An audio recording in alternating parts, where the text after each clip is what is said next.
And day 3 is to reimagine the economic prospects for Northern Ireland, especially in light of the Windsor Agreement framework. So you will hear from the architects soon, but first, let me just make a few points about what we are celebrating and about the work that remains. I think all of us know how difficult it was to secure the Good Friday Agreement, how much work and sacrifice it took on all sides to bring about peace, and how much effort has gone into implementing its tenets and building a new government in Northern Ireland. The credit for peace ultimately goes to the brave people of Northern Ireland, who took risks for peace. I well remember Bill's and my first trip here in 1995, the first time a sitting United States president visited Northern Ireland. And after the Christmas tree lighting ceremony in front of Belfast City Hall, in the midst of that enormous crowd where so many of the people gathered were holding the hands of their children or holding smaller children on their shoulders, we gathered right here in Whitla Hall. Catholic leadership stood on one side of the room, Protestants stood on the other. It was not easy for them to reach across that literal, physical divide. It took years of building trust, and it took courage. Bill and I moved back and forth between them, meeting and talking with them. We understood then that making peace and making peace endure would require patience and follow through, and would take time.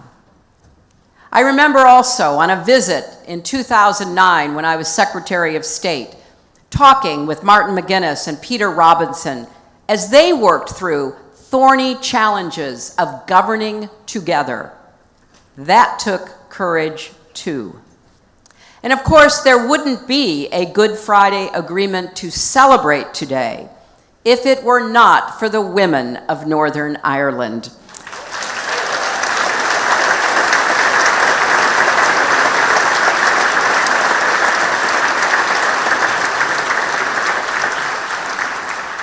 I well remember starting in 1995, meeting with Protestant and Catholic women, mothers and daughters, sisters, aunts, friends who may have attended different churches on Sunday, but 7 days a week prayed that their husbands and their sons, their friends, would come back and forth from work, from shopping peacefully, prayed for a better future for their children and grandchildren.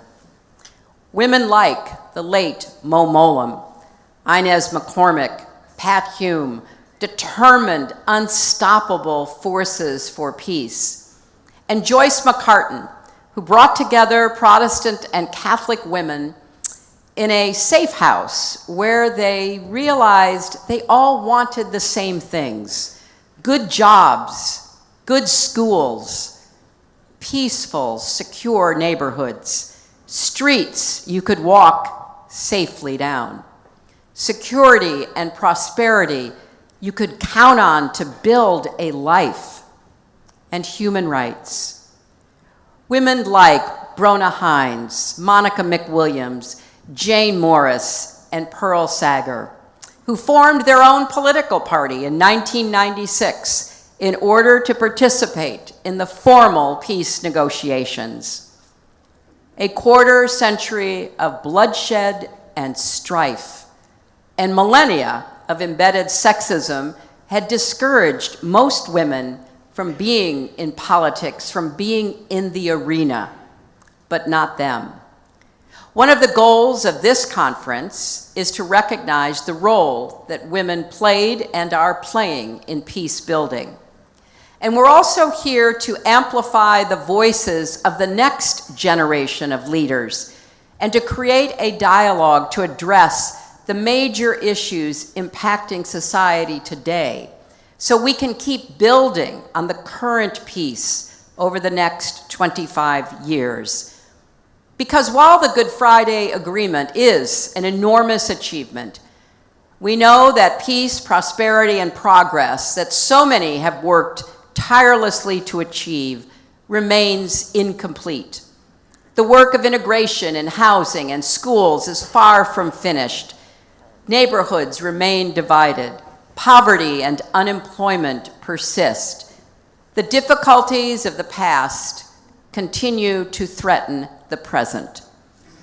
You know we are at a standstill with the Northern Ireland Assembly no longer functioning.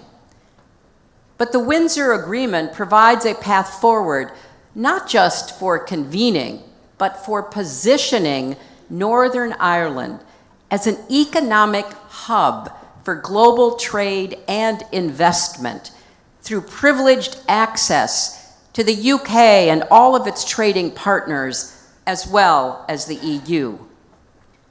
Now, there have been many moments in Northern Ireland's peace journey where progress seemed difficult, when every route forward looked blocked. There seemed nowhere to go. But you have always found a way through, and I believe you will again, because the stakes for the people of Northern Ireland are so high. You stand as an example to the world of how even the staunchest adversaries can overcome differences to work together for the common and greater good. So I encourage everyone now to move forward with the same spirit of unstoppable grit and resolve that brought the peace 25 years ago. Your friends in the United States will be behind you all the way as you work toward peace, prosperity, and stability that lasts. So that is what we are here to discuss over the next 3 days. This forum will provide a chance for leaders who created the agreement and those working to extend it and realize its full promise to share their experiences and visions for the future. What I find so remarkable about being here at Queen's is that many of the 25,000 students were born after the Good Friday Agreement was signed. Yet they study together in Maclay Library. They play sports and join clubs together. They have those long, deep conversations you have at university late into the night. The ordinary activities of students all over the world.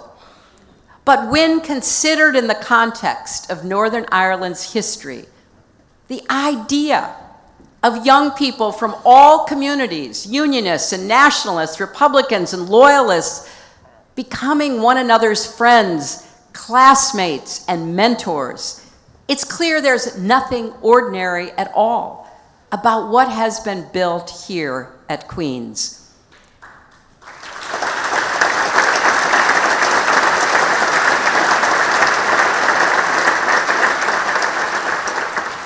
And what an example and model it sets for not just Northern Ireland, but the rest of us.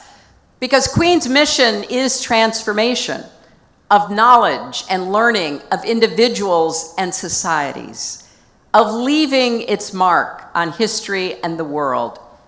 Consider the motto of both the university and Belfast, taking from Psalms 116.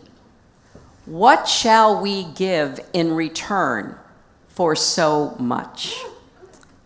The answer has been clear from the beginning: as much as we can.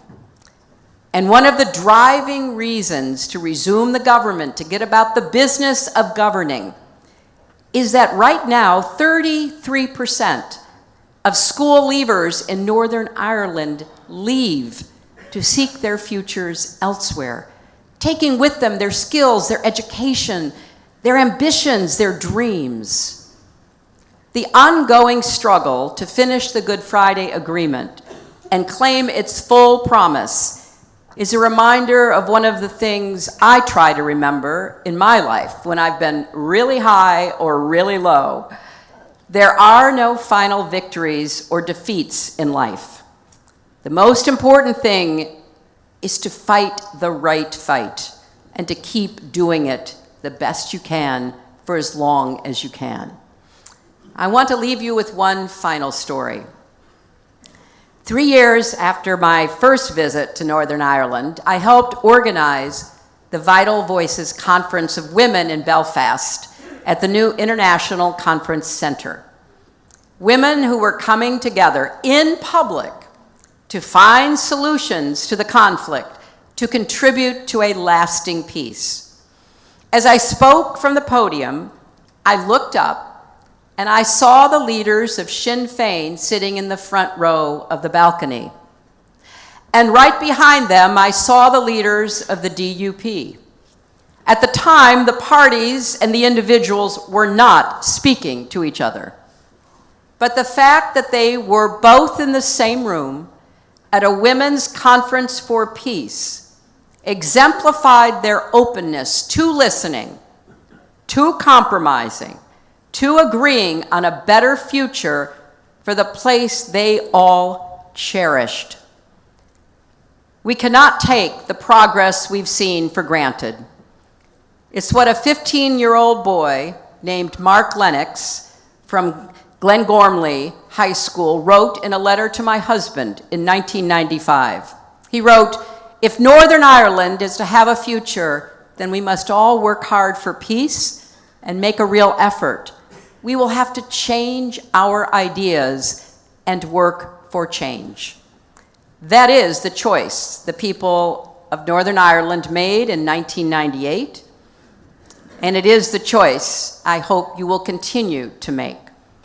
This 25th anniversary is the opportunity so many generations have worked toward and waited for, to give the people of Northern Ireland the future they deserve, especially for their children and grandchildren. So let's get to work to see that men and women join together to make the world, as well as Northern Ireland, better for the next 25 years and 25 after that. Godspeed.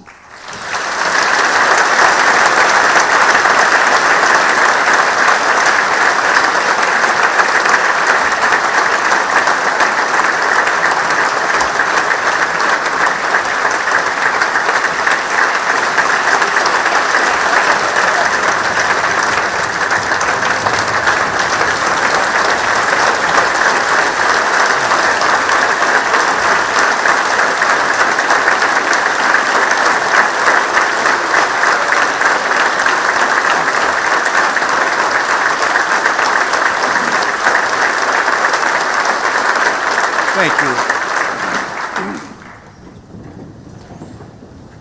Distinguished guests, ladies and gentlemen, thank you for being here to witness this historic anniversary. May it be the first of many. Thank you for your very warm reception. It's a great honor and a pleasure for me and my wife Heather to be here with you today.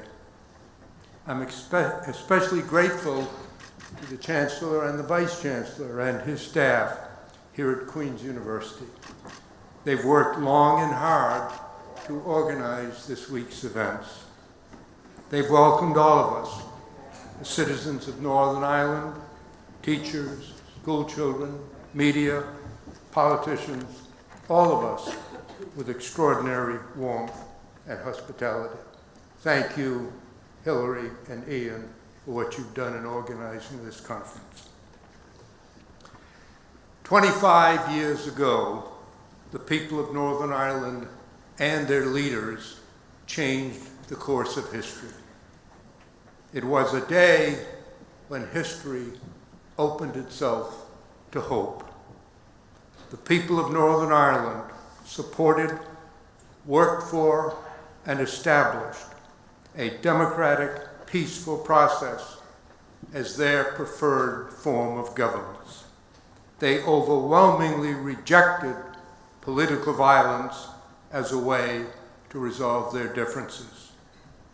If history teaches us anything, it is that history itself is never finished.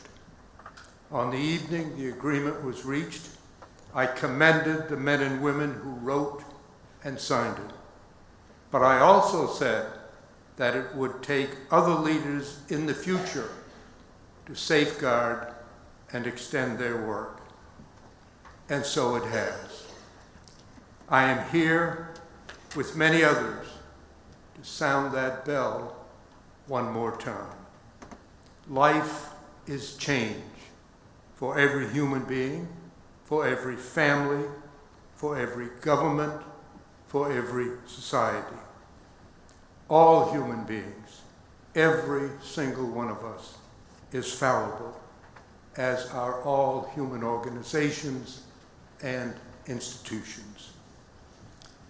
And in human affairs, the answer to every problem contains within it the seeds of a new problem. Today, a quarter century after the agreement, the people of Northern Ireland continue to wrestle with their doubts, their differences, their disagreements. This, of course, is only natural, and they will continue to do so no matter how successful their political leaders are. The answer is not perfection or permanence.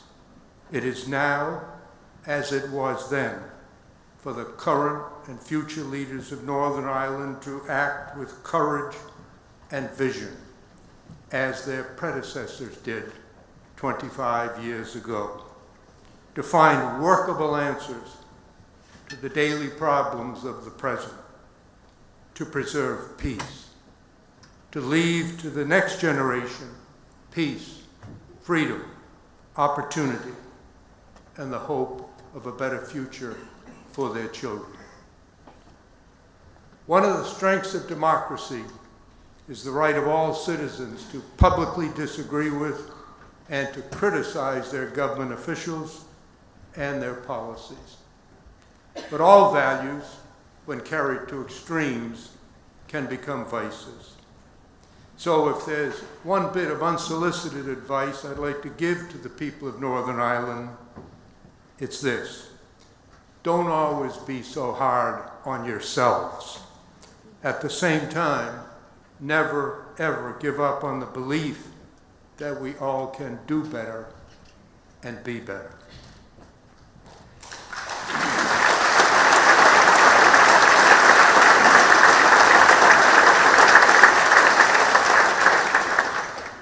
The future becomes the present in a heartbeat. 6 years ago, I made one of my many visits to Northern Ireland. The United Kingdom was wrestling with Brexit. In the United States, we had just elected President Trump. While I was here, I was asked several times essentially the same question.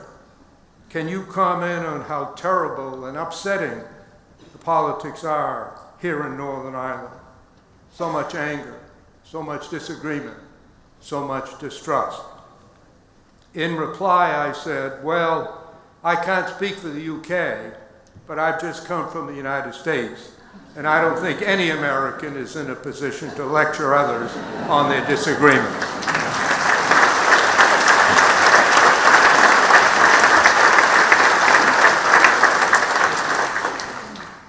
I spoke those words 6 years ago, and they're even more relevant today.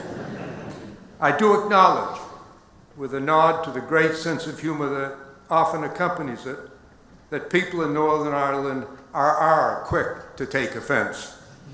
I was made aware of this quite dramatically in June of 1996 on the very first day of the all-party talks.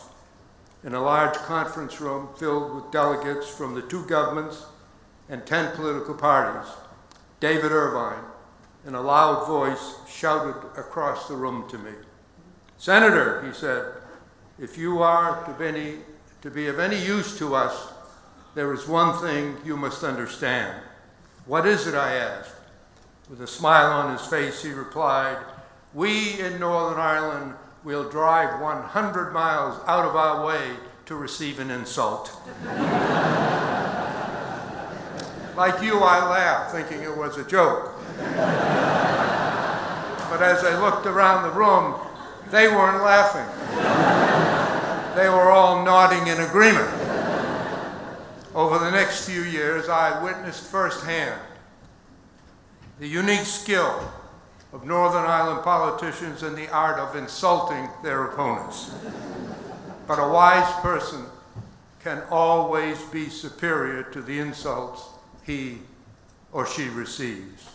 Wisdom and courage and grace and even stubborn desire can help to sow peace and root it down deep in the soil where it can once again grow. So I say now to the current and future leaders of Northern Ireland, there is much in your history and in your politics that divides you, but there also is much that can bring you together, that can inspire you to continue what your predecessors began a quarter century ago. It is not a sign of weakness to resolve your differences by democratic and peaceful means. To the contrary, it is a sign of strength and of wisdom.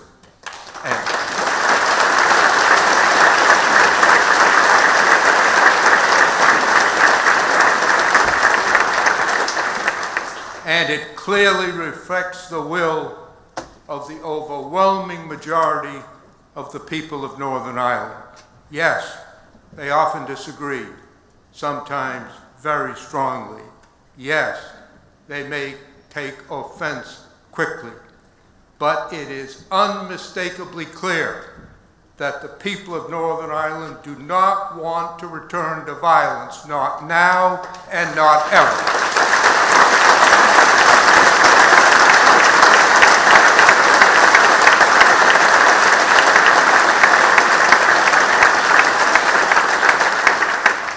I know that each of your parties, like all political parties in the world, have some of what I call the 100%ers. They want everything their way all the time. To them, any compromise is a sign of weakness.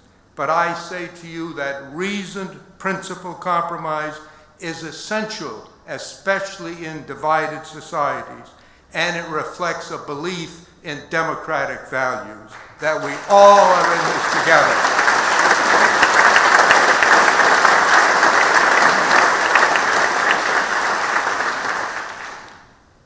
There is great depth in recognizing that the only way to help us emerge from the rubble of conflict is that we must learn to understand one another. We don't need to love one another.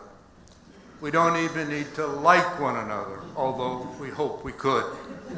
But we must learn to understand one another and to be able to say yes to one another, especially when the quicker and easier answer is no.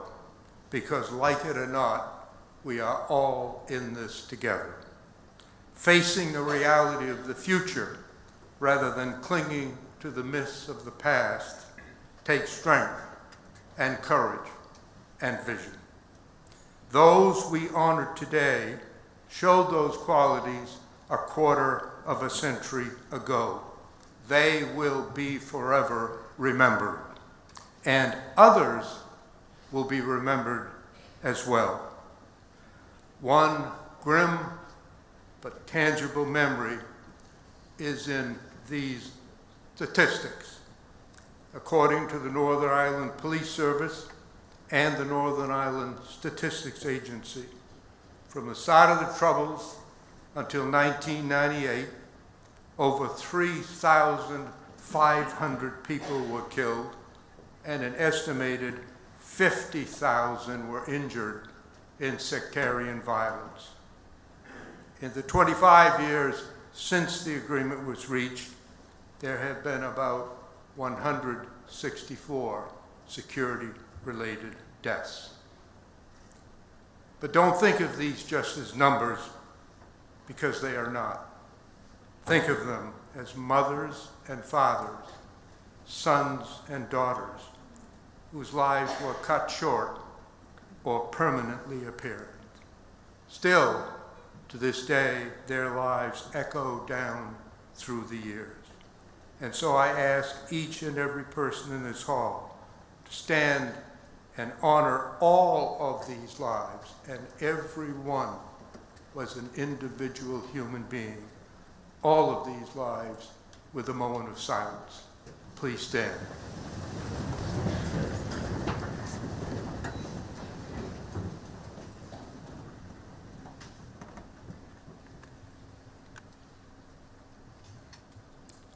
Thank you. Please be seated.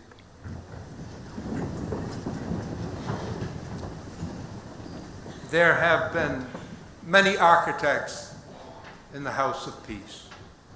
It is impossible to name them all. They, of course, include President and Secretary Clinton. I'm very grateful to President Clinton for appointing me to serve as his representative in Northern Ireland and for his unswerving support for me and for the people of Northern Ireland during the long years of failure that followed until we got an agreement. Prime Ministers Blair and Ahern were absolutely indispensable to the process, as were other leaders of the UK and Irish governments. Many of their predecessors helped to lay the foundations for peace.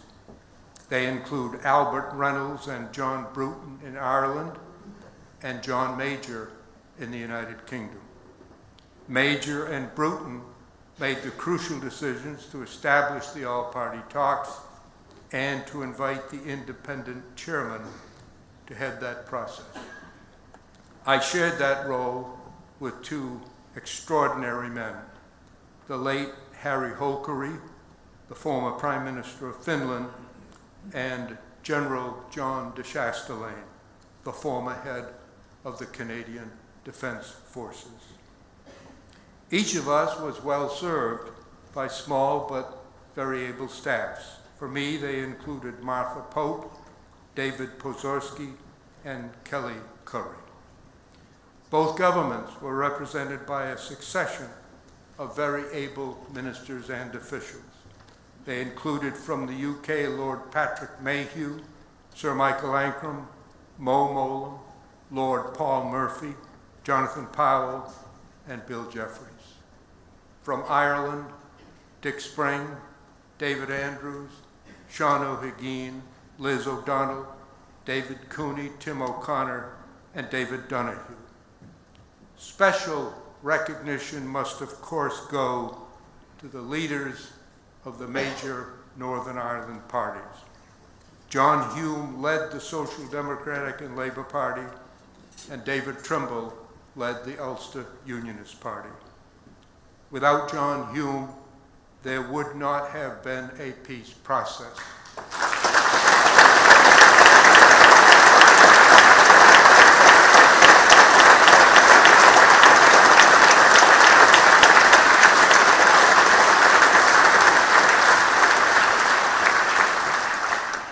Without David Trimble, there would not have been a peace agreement.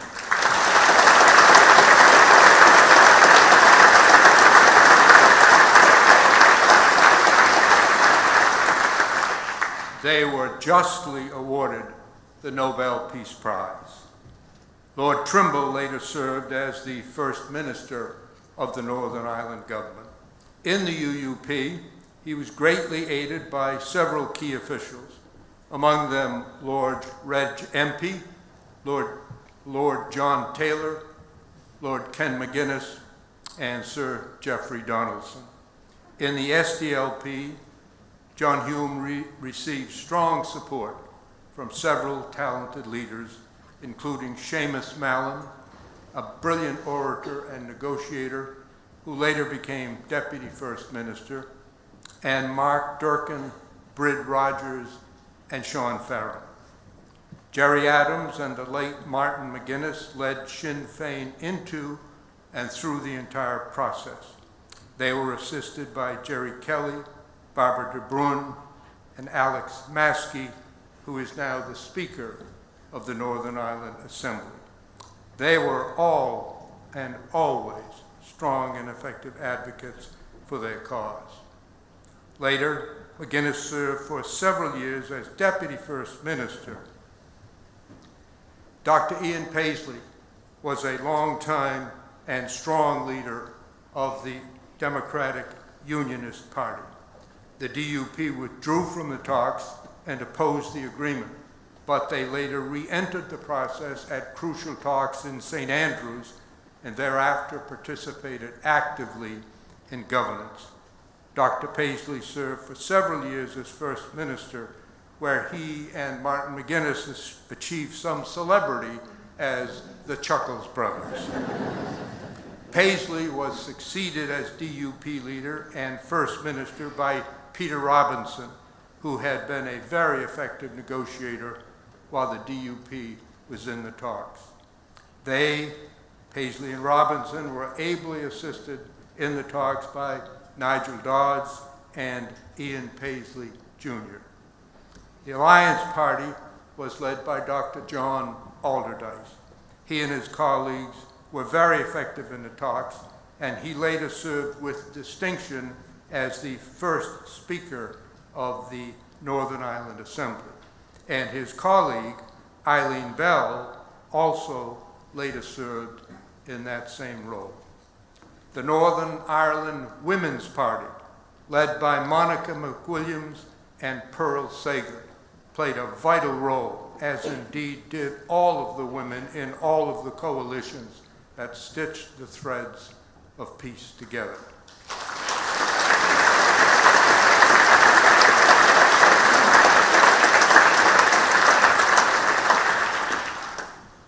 The Loyalist parties were small in number, but they played a very large role in the negotiations.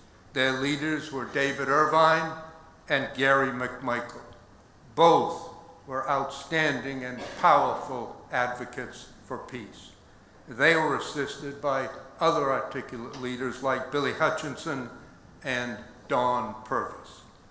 The Labour Party was effectively led by Malachy Curran. With the perspective of a quarter century, the strength of these leaders and the people they represented has become clear. Their places in history have been assured. I now know them all as friends. The only thing that gives me pause about reading this long list of honorees is that in the dust of my memory, I likely have inadvertently left out some who should have been included. And if so, I sincerely and profoundly apologize. So I'd like to now ask you to stand again to applaud these courageous men and women who brought peace to Northern Ireland with a sound that will ring out for years to come.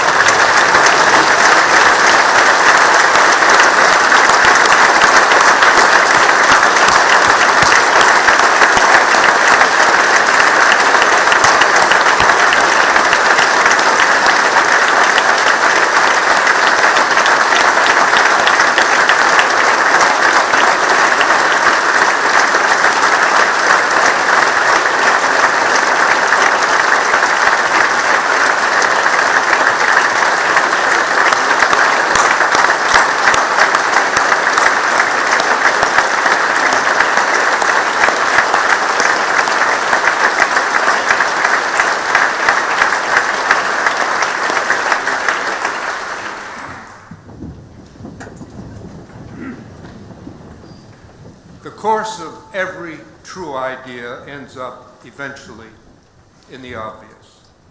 Peace is a true idea. It must belong to us all. It can be in some ways more difficult than war, but it must be pursued. It is our task the task of our children and of their children to ensure this peace so that history continues to open itself to hope. Speaking of children, in October of 1997, my wife Heather gave birth to our son Andrew. By then, I had been involved in Northern Ireland for nearly 3 years. The all-party talks had been going on for a year and a half, and there had been no meaningful progress. Actually, no progress of any kind. In many respects, the talks were about reciting and repeating history rather than changing it. The ceasefires were routinely violated. Some parties entered late, some left early. The anger, the hostility, the obstacles all seemed endless.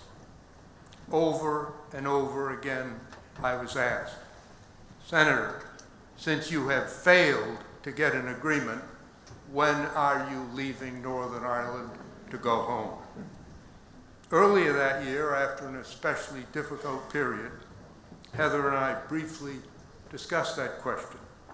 I told her I wanted to stay, and she agreed. So I returned, and as I had always done, I answered that same question day after day, saying that while it was true that we hadn't gotten an agreement, I still felt it worthwhile to continue the effort to try to end the violence. But then our son, Andrew, was born. And as every parent knows, my life and my responsibilities would change irreversibly.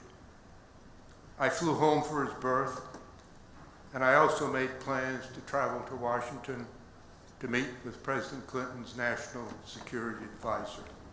My intention was to tell him that I was, for the first time, seriously considering leaving Northern Ireland, to ask for his reaction and advice, to request a meeting with the President to discuss the matter.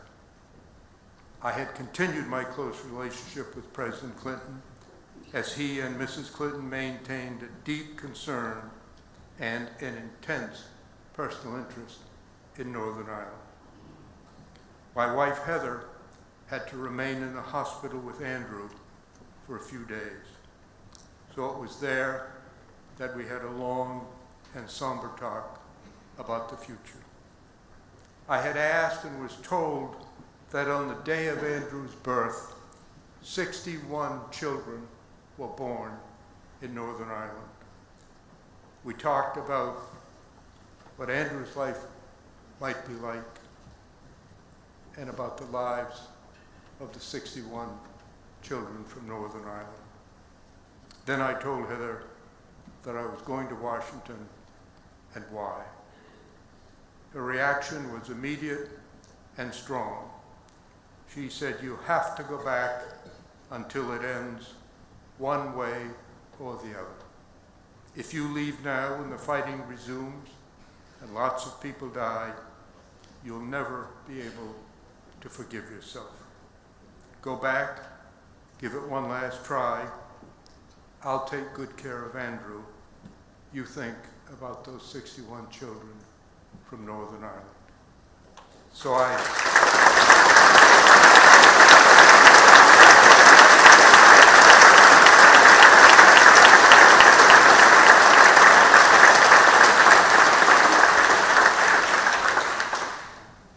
I canceled the trip to Washington and returned to Northern Ireland. And when I got back to Belfast, I felt like I was coming home. But coming home doesn't always mean returning to safety. Unfortunately, the situation continued to deteriorate. Just before Christmas of 1997, I met with the party leaders to try to get them to agree on a statement of the major issues to be resolved. Mind you, this is not trying to get agreement on the answers to any questions. It was, after a year and a half of discussion, just to get them to agree on the wording of the issues that were to be resolved. At first, the meeting was amicable and positive. Then suddenly, the mood turned intensely negative. The old resentments returned, the insults resumed, and the meeting broke up in anger and acrimony.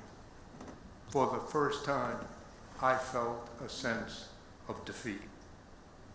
Then, it quickly got even worse. A few days later, just after Christmas, a prominent loyalist paramilitary leader was killed while in prison. That touched off a round of retaliatory violence that threatened to end the talks and to plunge Northern Ireland back into the troubles. The next series of meetings, some in London in January and in Dublin in February, were not in any sense negotiations. To the contrary, they became outlets for anger, for hostility, and the desire for revenge, as each side blamed the other for the escalating violence. Two parties were suspended from the talks. As we left Dublin, the mood was negative and the outlook bleak.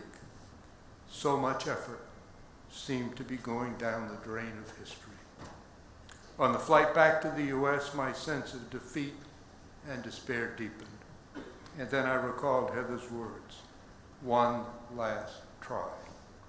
I took out a pad of paper and I wrote down the draft of a plan for a final intensive effort with an early, unbreakable deadline. I talked with my two colleagues, Prime Minister Holkry and General de Chastelain. They were in full agreement.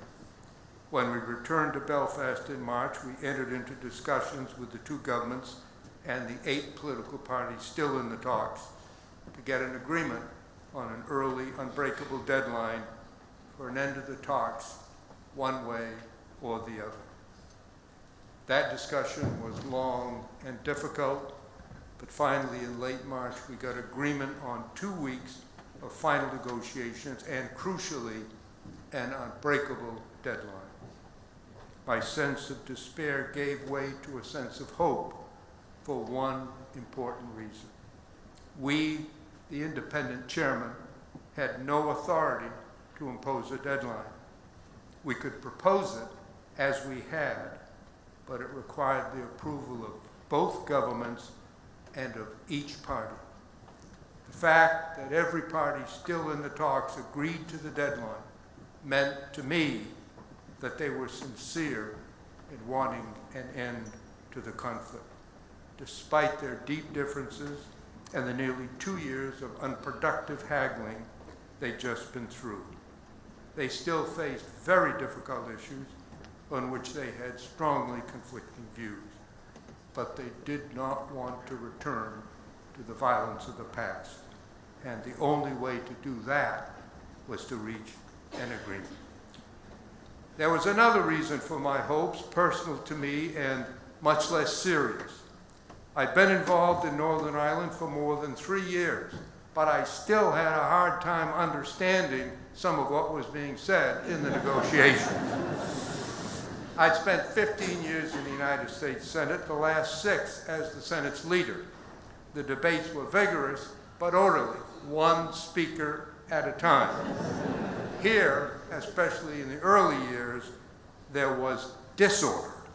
Delegates from 10 political parties hurled insults back and forth, shouted at and insulted each other, and some regularly and loudly stormed out in protest. I learned that the dramatic walkout is a major feature of political life in Northern Ireland.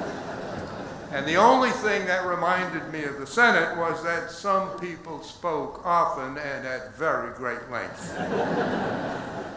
It took a long time to establish an orderly process.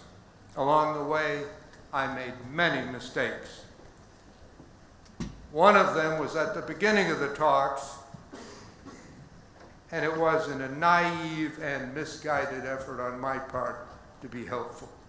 As a politician myself, I knew that all of them, politicians, liked to talk, and none of them liked to listen. So I foolishly said to them, if no one else will listen to you, I will be here. You will be heard. How I regretted that. Over the next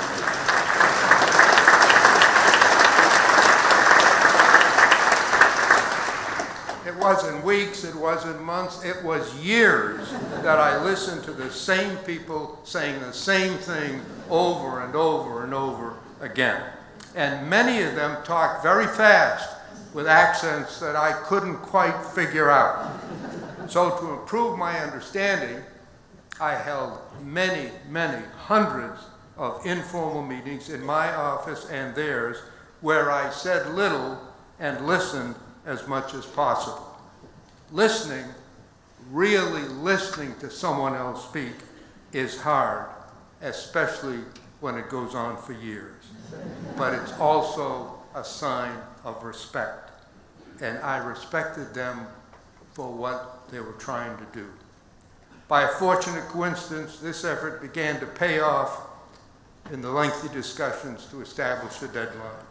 So as we began the last 2 intensive weeks, I was encouraged by the fact that finally I could understand everything that was being said. More importantly, the long period of listening greatly helped me in the search for common ground. We set a deadline of midnight, Thursday, April 9. We didn't meet that deadline, and we also failed to meet the targets we had set for each of the 14 days of the final effort.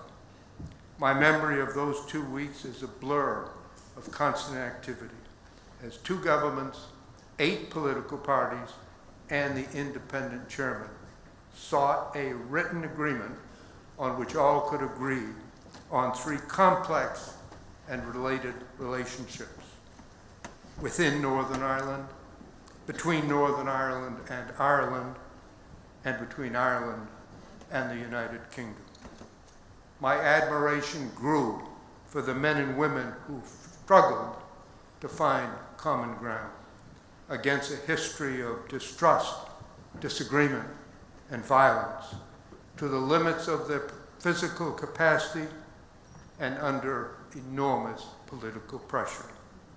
On the last week, Prime Ministers Blair and Ahern came to Belfast and assumed active and highly effective leadership in the talks. On the last night, President Clinton stayed up all night in the White House talking to the prime ministers and to the party leaders. By the morning of Friday, April 10th, we had assembled the product of all of these efforts into a single document. 2 years earlier, at the beginning of the talks, I had told the delegates that if there was ever to be an agreement, it had to be theirs. No acceptable agreement could be imposed from above or from outside. As we distributed the final document to them that morning, I reminded them of that statement orally and in writing. I said to them, virtually every word in this document has been spoken or written by someone from Northern Ireland. This is your agreement. It is of necessity a compromise. It does not resolve every issue. There is much in it you will not like. There is much you will like. But this is the end. Now you must decide. And I asked each of them, please say yes. Each of the parties then went into caucus. Through the day, they debated the future of their homeland, of their constituents, of their families. Their questions and concerns were many and varied. The prime ministers tried to answer their questions, to reassure them, to encourage their approval. By the afternoon, the final calls started coming in, at first a trickle, then a rush, and then there was a lull as I waited for the last call. Shortly before 5, David Trimble called me. I will never forget his words. We're ready to do the business. The party leaders and the government officials gathered in the large conference room, already crowded with reporters, television crews, staff, many others. I had suggested an immediate vote to be followed by a discussion. Nobody objected or disagreed, but in the excitement of the moment, they just started talking, and they went on until everyone had their say. I realized that my suggestion was wishful thinking, and the discussion continued until they were ready to vote. That was fitting because it was their agreement. It still is, and it always will be, theirs and yours, so that history continues to open itself to hope. In the future, politicians will tell it one way, the poets will tell it another, and the history books still yet another. But it's likely that none of us will say it in precisely the way that our grandchildren and their children will understand it. What has led us here has not been perfect. What surrounds us now is not guaranteed. And what will lead us on is the ability to recognize the faults of the past and the dreams of the future. The agreement reached in 1998 did not resolve all of the outstanding issues. It was a political compromise, the best that could be achieved at that time.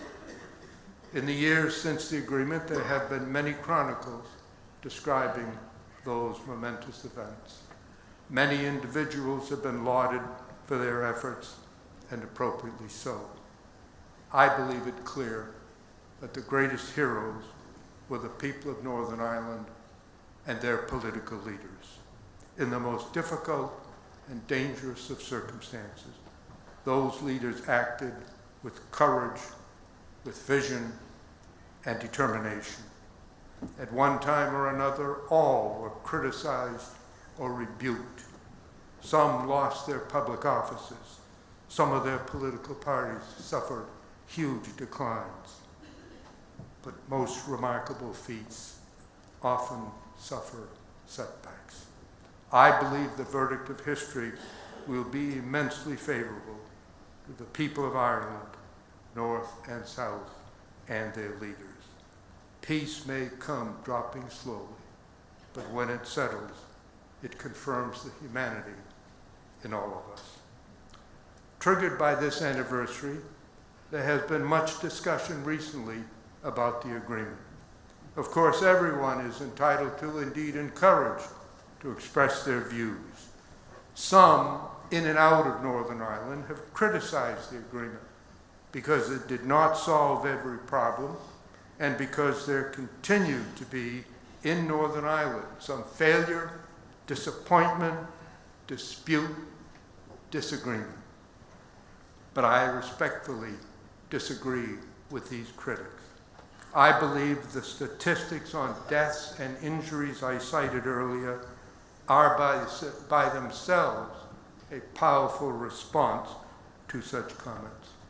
Those who advocate such views are in effect holding Northern Ireland to an impossibly high standard that no other society could meet or does meet. What society doesn't have violence? What society doesn't have some criminals, including some masquerading as patriots? What society doesn't have disagreements, disputes, some disarray? And I say, as a visitor and a friend, Northern Ireland is a good place. The people are good people. They're energetic, they're hardworking, they're hospitable. They're trying to do what's right even as they disagree on its definition. They want peace. Going forward, let's accentuate the positive in Northern Ireland. We need not eliminate the negative. Let's just keep it in perspective. My final words today are intensely personal. As many of you know, 3 years ago, I was hospitalized with acute leukemia. To this day, I continue to receive treatment. As a result, my ability to function has been severely diminished. This is the first time in 3 years that I've attended and talked at a major public event. But Heather and I came here today because we want to say personally and directly to you and through you to all the people of Northern Ireland, from the bottom of our hearts, we thank you for your warmth, your hospitality, your generosity. We love Northern Ireland, the people and the place, and a very large part of our hearts and of our emotions will forever be with you. In approving the agreement by overwhelming majorities in a free and democratic election, the people of Northern Ireland and of Ireland showed others the possibility of hope. Within the word impossible is embedded the positive word possible. When you approved the agreement, you were also talking to Israelis and Palestinians, to Colombians, to Africans, to Asians, to Americans. In fact, you were talking to the world. This is an agreement for peace and for the future, not just here, but everywhere. We are living in fractured times. We need you. We need your ongoing patience, stamina, and perseverance. We need people who believe, who know that the possible does exist within the impossible. Don't let it slip away. May God grant you the opportunity and prosperity and everlasting peace you deserve. Thank you, Northern Ireland. From the bottom of my heart, thank you, Northern Ireland.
Whoa, follow that. Senator Mitchell, thank you so much for such a memorable address and for sharing your wisdom with us. I think we also probably just got some sense of your charm and your humour that must have helped a lot in those long negotiations. I'm sure you'll all agree that it has been an absolute privilege to be in the audience this morning and to hear the different perspectives from our speakers. But I think I speak for everybody here when I say how truly honoured we are that Senator Mitchell has been with us today.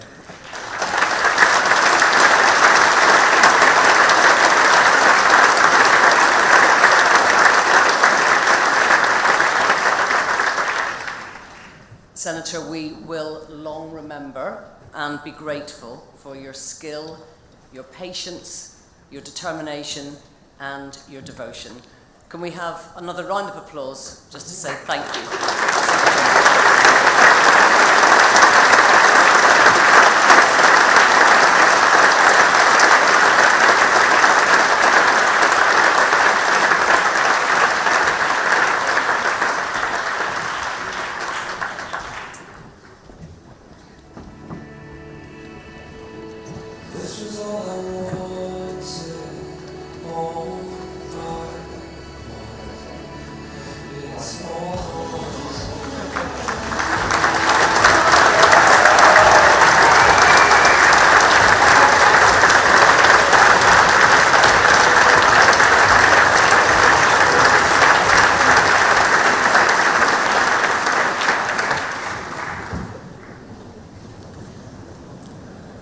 Now, today's theme is reflect, and I'm sure that, like me, after listening to this morning's speakers, many of you have been thinking back about the last 24 years and just how much has changed in Northern Ireland. So now we've got the chance to hear some reflections from our first panel. It's called Building Bridges, the Two Governments. And in a few moments, I'll invite the panellists to join us on stage. They're led by our chair, Professor Mary McAleese, the former President of Ireland. And the Professor is joined by Paul Murphy, Lord Murphy, former Secretary of State for Northern Ireland, by Tim O'Connor, former Secretary General to the President of Ireland, Liz O'Donnell, a former Minister of State and representative of the Irish government in those negotiations, and Jonathan Powell, the lead British negotiator on the agreement. So please join me in welcoming them all on stage.